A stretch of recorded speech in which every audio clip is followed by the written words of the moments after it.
the founder of Ring doorbell camera, Jamie Siminoff. Jamie, we're very glad to have you tonight. Thanks for joining us, especially given your expertise on this technology.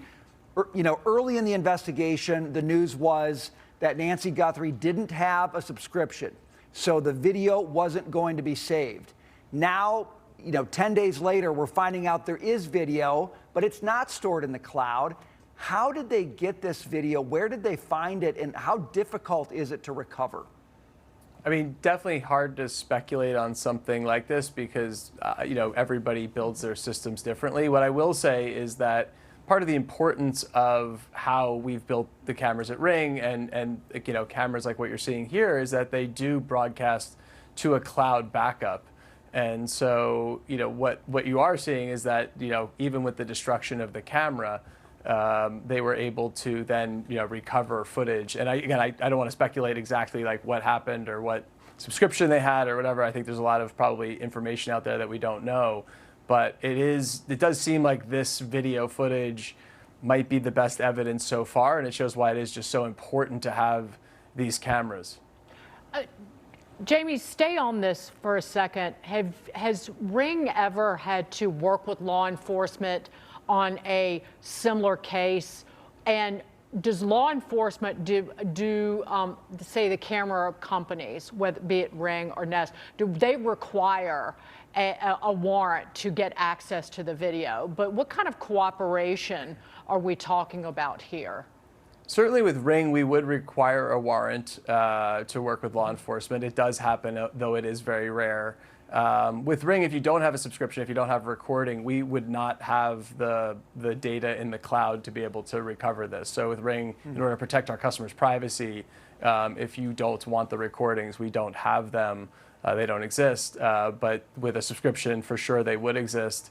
And again, what we're seeing here is just how important this video evidence seems to be, and I hope it helps lead to Nancy's recovery. It's just such a tragic case. You just piqued my interest on that because Nancy Guthrie did not have a subscription. As you said, with your product, if there's no subscription, you're saying there's no way to find the data. The FBI apparently worked with parent company in this, Google, to be able to get the data.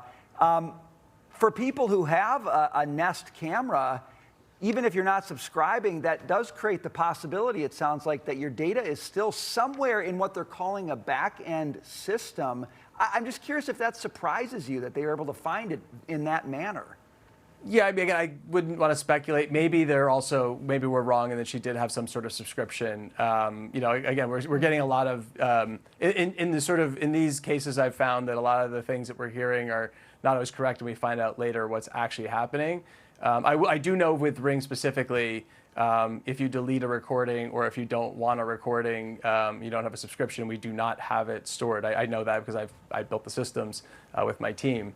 But again, I'm happy to see here that, for whatever the reason was that they were able to, with this camera, recover this, because I do think this evidence is hopefully going to lead to a solution here to this really just tragic case.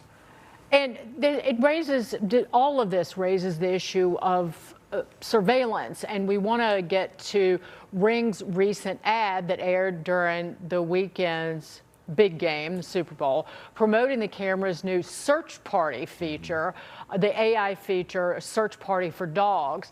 And it's getting some serious pushback over privacy concerns, but let's let the viewers take a look. One post of a dog's photo in the Ring app starts outdoor cameras looking for a match. Search Party from Ring uses AI to help families find lost dogs. Since launch, more than a dog a day has been reunited with their family. Jamie, were you surprised at the backlash? Because some of the reaction was surveillance state. And were you surprised at that?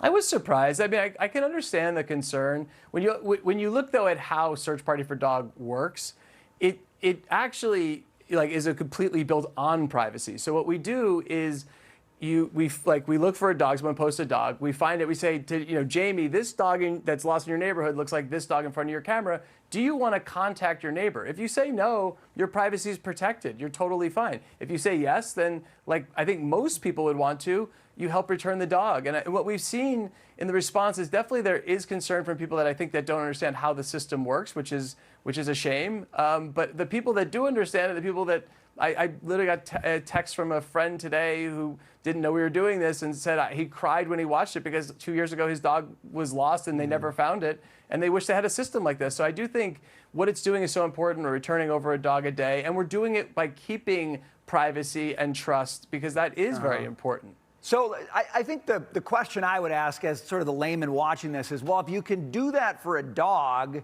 you could do it for a human too, right? And I think that's where people get nervous. They'd say, I don't want to be surveilled by my neighbors if my neighbors don't like me or something.